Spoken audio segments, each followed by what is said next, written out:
ನಾನು ಅಬ್ದುಲ್ ಮಾಜೀದ್ ಅಂತ, ಚಿತ್ರದುರ್ಗ ಜಿಲ್ಲಾ ಸ್ಟೋನ್ ಕ್ರಷರ್ ಮತ್ತು ಕ್ವಾರೆ ಮಾಲೀಕರ ಸಂಘದ ಅಧ್ಯಕ್ಷ. ಸರ್, ನಮ್ಮಲ್ಲಿ ಏನಾಗ್ತಿದೆ ಈಗ 44A ಅಂತ ಒಂದು ರೂಲ್ ಮಾಡಿದ್ದಾರೆ. ಅದು ಕಸ್ರಾಕಲ್ಲಿ ಸರ್ವೆ ಮಾಡಿ 2006ರಿಂದ ಇದುವರೆಗೂ 2023ವರೆಗೂ ವಾಲ್ಯೂಮ್ ಏನೋ ಕಲೆಕ್ಟ್ ಮಾಡಿದ್ದಾರೆ. ಅದು ಅದು ಅದು ಅದು ಇಲ್ಲಿಗಲ್ ಆಯಿತು, ಅಂದರೆ ಅದು ಅರ್ಥಪೂರ್ಣ ಇಲ್ಲ, ಅದ್ರಾಗೆ ಅದು ಅನ್ಅಥರೈಸ್ಡ್ ಆಗಿದೆ. ಹಂಗಾಗಿ ನಮಗೆ ಕೋಟ್ಯಾಂತರ ರೂಪಾಯಿ ನಮಗೆ ಪೆನಾಲ್ಟಿ ಹಾಕಿಬಿಟ್ಟು ಪೆನಾಲ್ಟಿ ಕಟ್ಟಿ ಅಂತ ಹೇಳ್ತಿದ್ರೆ, ನಮ್ಗೇನಂದ್ರೆ ಫಸ್ಟ್ ಡಿಮ್ಯಾಂಡ್ ಏನಂದ್ರೆ 44A ಇದೆಯಲ್ಲ ಅದು ಹಿಂಪಡಿಬೇಕು.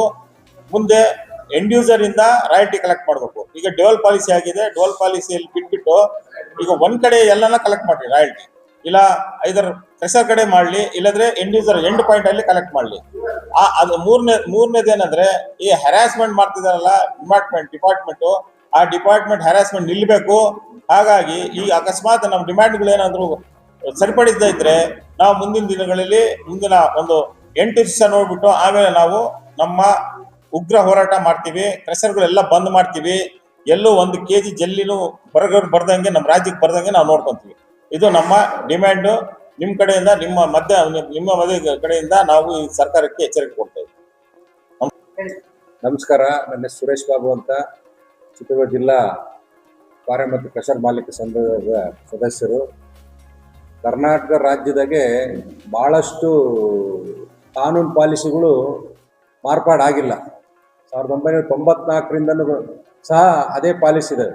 94ರಿಂದ 2026 ಆದರೂ ಸಹ ಸರಳವಾಗಿ ಮಾಡ್ತಕ್ಕಂಥ ಕಾನೂನುಗಳನ್ನ ಅಧಿಕಾರಿಗಳು ಅಡ್ಡಗಾಲ ಹಾಕಿ ಭಾಳಷ್ಟು ಸರ್ಕಾರಕ್ಕೆ ದಾರಿ ತಪ್ಪಿಸಿದ್ದಾರೆ ಅಂತಕ್ಕಂಥದ್ದು ನಮ್ಮ ನೇರವಾದ ಆರೋಪ.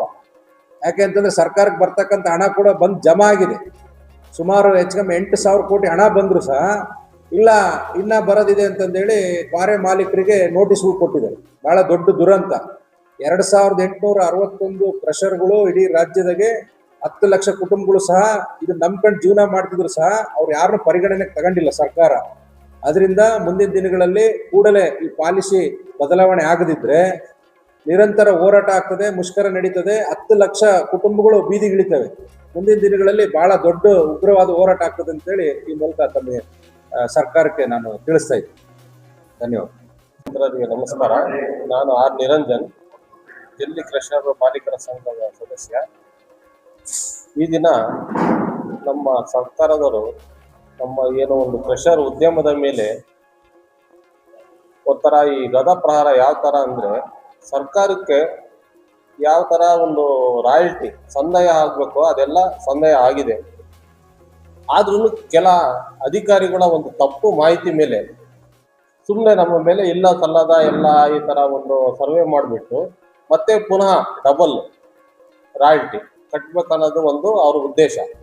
ಈ ಉದ್ದೇಶದಿಂದ ನಮ್ಮ ಏನು ಒಂದು ಉದ್ಯಮ ಇದೆಯಲ್ಲ ಇದು ನಡೆಸೋದು ತುಂಬ ಕಷ್ಟ ಆಗಿದೆ. ಇತ್ತೀಚಿನ ದಿನಗಳಲ್ಲಿ ಜಲ್ಲಿ ಆಗಿರ್ಬೋದು, ಎಂಸೆಂಟ್ ಆಗಿರ್ಬೋದು, ಎಷ್ಟು ಬೇಡಿಕೆ ಇದೆ ಅಂತ ನಮಗೆಲ್ಲ ಗೊತ್ತಿದೆ. ಯಾವುದೇ ಒಂದು ಕಾಮಗಾರಿಗಾಗಲಿ ಮನೆ ಕಟ್ಟಕ್ಕಾಗಲಿ ಇದು ಅವಶ್ಯಕ ಆದಂಥ ಒಂದು ಸಾಮಗ್ರಿ. ಈಗೇನಾಗಿದೆ ಈ ಸರ್ಕಾರ ನಮ್ಮ ಎಲ್ಲ ಉದ್ಯಮವನ್ನು ಬಂದ್ ಮಾಡಿ ನಾವೆಲ್ಲ ಮನೆ ಮಟ್ಟ ಮಾರ್ಕೋಣ ಅಂತ ಪರಿಸ್ಥಿತಿಗೆ ತಂದು ನಿಲ್ಲಿಸಿದೆ. ಆದ್ದರಿಂದ ನಾವೆಲ್ಲರೂ ತಮ್ಮ ಮೂಲಕ ಸರ್ಕಾರಕ್ಕೆ ಕೇಳ್ಕೊಳ್ಳೋದೇನೆಂದರೆ ನಮ್ಮ ಒಂದು ಬೇಡಿಕೆಗಳನ್ನು ಈಡೇರಿಸಿ, ಇಲ್ಲಾಂದ್ರೆ ಮುಂದಿನ ದಿನಗಳಲ್ಲಿ ನಾವೆಲ್ಲ ಹೋರಾಟ ಮಾಡಿ ಇಡೀ ರಾಜ್ಯಾದ್ಯಂತ ನಮ್ಮ ಉದ್ಯಮವನ್ನು ಬಂದ್ ಮಾಡ್ತೀವಿ ಅಂತ ತಮ್ಮ ಮೂಲಕ ಕೇಳ್ತಾರೆ.